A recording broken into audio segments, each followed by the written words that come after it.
Fossibot qui aujourd'hui nous propose de vous présenter sa F2400, une station électrique de haute puissance puisqu'elle est capable de vous fournir 2400 watts en sortie. Donc ce que je vous propose, c'est de la découvrir ensemble.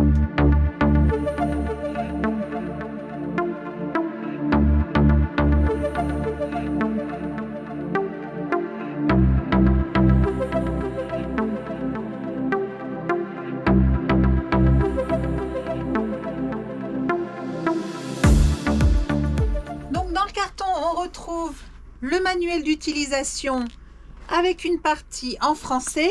Donc c'est un manuel plutôt bien détaillé avec des schémas et des illustrations plutôt bien faites.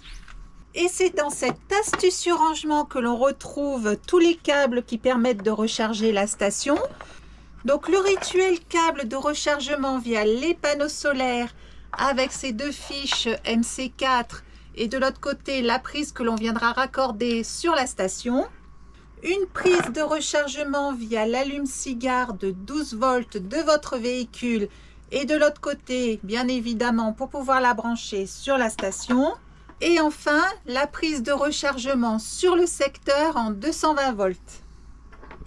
Donc je trouve vraiment astucieux ce petit rangement là qui permet de ranger tous les câbles qui sont nécessaires au rechargement de la station, car d'habitude on les met toujours dans des petites sacoches que l'on égare forcément et que l'on cherche au moment de recharger, alors que l'on ne retrouve jamais comme par hasard au moment où on a besoin. Au moins là tout est rassemblé au même endroit, à portée de main, c'est vraiment génial. Côté poids, 22 kg sur la balance, un peu plus de 38 cm de longueur pour un peu plus de 28 cm de largeur. Et enfin 32 cm de hauteur. Donc cette batterie est équipée de batterie au lithium phosphate de fer, plus communément appelée LiFePO4, d'une capacité totale de 2048 Wh. Donc ce sont des batteries longue durée puisqu'elles peuvent effectuer plus de 3500 cycles de recharge. Une recharge qui pourra s'effectuer jusqu'à 1100 watts de puissance grâce à cette fonction, mais nous y reviendrons un petit peu plus tard. Donc je la trouve plutôt mignonne avec sa couleur vive. Et donc elle est équipée de deux larges poignées très pratiques pour le transport. Je vous rappelle, plus de 22 kg à déplacer. Donc là, on a une bonne prise en main avec ces poignées. Alors sur le côté gauche de la station, on retrouve trois prises en sortie AC, donc pour le 220 volts, avec une puissance maximum de 2400 watts. Au-dessus, on retrouve le bouton de mise sous tension de cet ensemble bloc prise. Et ici, donc nous avons un couvercle qui recouvre deux ventilateurs. De ce côté-là, nous avons la même chose de l'autre côté. Donc, il faut impérativement laisser ouvert lors de l'utilisation de la station. Ces ventilateurs servent au refroidissement de la station en cas d'utilisation vraiment très intense ou de rechargement à haute puissance. Donc on va pas se mentir, je vais forcément oublier de les ouvrir. Donc il va falloir que je trouve un moyen de retirer cet équipement. Et de l'autre côté, donc comme je vous le disais, les fameux ventilateurs. Le bouton de réarmement du fusible de protection. Donc, et sous cette trappe, nous retrouvons les connectiques pour recharger la batterie donc sur le secteur. Et ici, via les panneaux solaires ou la prise allume-cigare. En façade de la station, on retrouve toutes les connectiques de sortie. Donc par ici, toutes les connectiques en 12 volts. Nous avons une prise allume-cigare de 10 ampères. Ici, une prise de 25 ampères. Et enfin, en dessous, deux prises de 3 ampères. Et enfin, donc sous ce pavé, nous avons le bouton de mise sous tension de l'ensemble. Un éclairage LED en façade, donc avec le bouton marche arrêt. Et sur ce pavé, nous retrouvons toutes les prises en USB. Donc ici, deux prises USB-A en 3.0. Deux prises USB-C de 20 watts. La prise USB-C de 100 watts vous permet de recharger vos équipements les plus modernes, notamment vos smartphones en fonction charge rapide. Et donc en dessous, nous retrouvons le bouton de mise sous tension de ce pavé. Ici, comme je vous le disais tout à l'heure, le bouton de réglage de la puissance de charge de la batterie, donc de 300 watts à 1100 watts. Donc pour commencer, 1100 watts, c'est déjà énorme. Vous rechargez la batterie en 2 heures, en moins de 2 heures. Et pour nous, c'est une fonction très importante puisque nous la rechargerons via le réseau solaire. Et donc, quand on a une faible production solaire, on diminue la puissance de charge. Et quand on produit au maximum, on augmente donc la puissance de charge. Pour la mise en route, rien de plus simple. Un appui prolongé sur le bouton Power.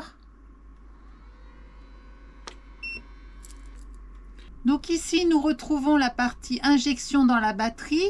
Donc en watts, et donc à 0 puisque forcément rien n'est connecté dessus. Et donc à côté nous retrouvons le pourcentage restant d'énergie de la batterie, en dessous le nombre d'heures de fonctionnement qu'il lui reste, sachant que même lorsqu'aucun équipement n'est branché dessus, elle utilise de l'énergie pour son propre fonctionnement, donc ce qui veut dire que dans 60 heures, elle sera complètement vide. Et enfin ici nous retrouvons la puissance de sortie en watts, donc qui est actuellement à 0 puisqu'il n'y a aucun équipement de branché dessus.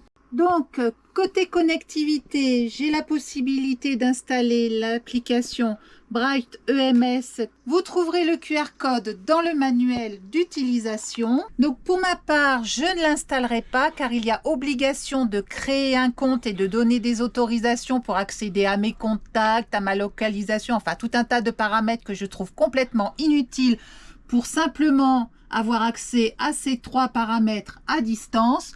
Donc sachez qu'elle existe et qu'elle vous permettra d'avoir à distance une vue sur ces 3 paramètres. Donc pour le rechargement via le secteur, c'est très simple. On récupère le câble avec la prise secteur. Donc je la déroule, que je connecte sur la prise ici, dans l'autre sens évidemment. Voilà. Et que je raccorde le plus simplement du monde à ma prise secteur. Alors, elle s'est mise automatiquement en mode recharge. Donc, actuellement, elle est réglée pour recharger à 300 watts de puissance. Mais je peux augmenter donc cette puissance le plus simplement du monde. Voilà, il y a des petits crans. Donc là, je suis montée au cran 500 watts. Et en douceur, elle augmente sa puissance de recharge. Donc là, on va passer à 700 watts. Donc voilà, elle me dit bien que c'est 700 watts que j'ai demandé. Non, d'entrée. Et elle augmente la puissance d'entrée jusqu'à 700 watts. Et ainsi de suite jusqu'à la puissance maximum de 1100 watts. Et elle m'indique sous le pourcentage d'énergie restante de la batterie qu'il me faudra attendre 2 heures pour une recharge complète. Donc Fossibot nous annonce 2400 watts de puissance en sortie. Et bien écoutez, je vous propose de la pousser dans ses retranchements avec cette plaque électrique annoncée à 3000 watts. Donc 3000 watts, c'est largement au-dessus de la puissance annoncée. Donc on va voir, et bien écoutez comment elle se comporte. Donc pour mettre sous tension les prises, il suffit d'appuyer sur ce bouton, je vous le rappelle. Et je mets en fonction la première plaque à fond. Donc ici, elle nous annonce 1560 watts en sortie. Il nous reste environ 900 watts de puissance disponible. Donc je vais mettre en route la deuxième plaque. Allez, on y va à fond. On est joueur. Donc là, elle nous annonce 2600 watts. Donc c'est largement au-dessus de sa capacité. Et bien écoutez, elle tient le choc pour l'instant. Donc évidemment, elle vient de se mettre en sécurité. 2600 watts, c'est vraiment trop de puissance pour elle. Pour la réarmer, c'est simple. Je coupe l'alimentation du bloc prise. J'enlève évidemment l'origine du défaut. Donc j'éteins ma plaque électrique. Et je réarme mon bloc prise. Donc le voyant m'indique que mes prises sont bien sous tension. Donc j'ai 0 watts en sortie puisque j'ai éteint ma plaque électrique. Et tout naturellement, je peux évidemment rallumer ma plaque, voilà, avec une sortie raisonnable pour la batterie. Donc comme je vous l'avais dit, ça devait arriver. J'ai complètement oublié d'ouvrir le capot d'aération des ventilateurs. Et croyez-moi, ça chauffe, juste le temps test, nous sommes montés à 47 degrés. Donc vraiment, n'oubliez pas d'ouvrir les capots de ventilation si vous voulez préserver la longévité de cette batterie. Donc pour résumer, les points forts de cette station d'alimentation portable sont avant toute chose ces 2400 watts de puissance en sortie, la capacité de sa batterie de 2048 Wh et enfin la possibilité de pouvoir régler la puissance d'entrée lors des rechargements de 300 à 1100 watts, je vous le rappelle. Donc voilà pour la présentation de cette station. J'espère que cette vidéo aura répondu à toutes vos interrogations. Vous retrouverez les liens pour accéder au site officiel de la marque dans la description sous la vidéo. Et je vous dis à bientôt.